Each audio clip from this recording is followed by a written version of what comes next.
Madeline, I've always been interested in the early jobs that actresses have. Now, usually waitressing isn't included in that. Now, tell me about the El Torito experience. The El Torito.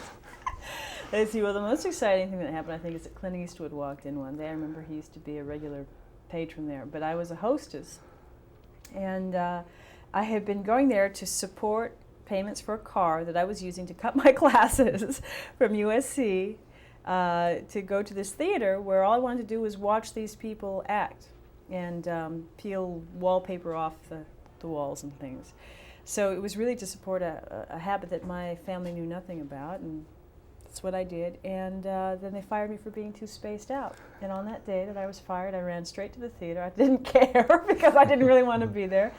And I was walking down the aisle and handing out programs, and I was introduced to this old man, shook his hand, said hello, goodbye. It turned out he was one of Hollywood's most famous agents.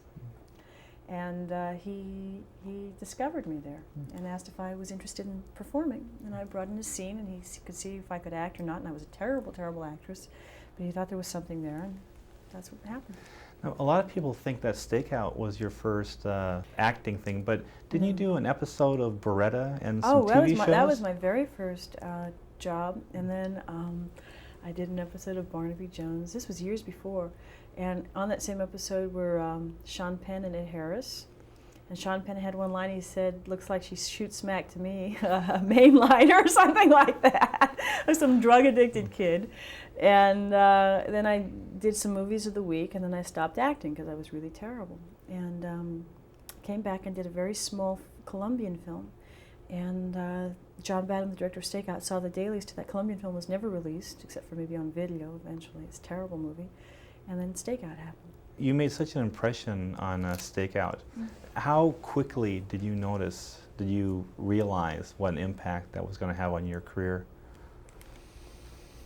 I have never thought with any kind of clear process about what any film would have, what kind of impact any film would have on my career. For me, it's always been what was happening inside me, and that seemed to have to do more with, what took place than anything else. I was surprised. I remember that. I was really surprised. I never thought this film was going to put me somewhere, and it was odd in a way. Now, turning to Blink, I know a lot of times actors, if they drive in a movie, if they drive a car, they'll buy that kind of car. Now, you made an investment in some musical instruments in this. Yeah. They weren't I didn't play those instruments. I played one actually in the movie a little bit, but it was actually when I was actively seeking out, and I got two 18th century violins from Italian masters. And what inspired you to do that? Because I like the instrument. That's all. I'm a little impulsive that way.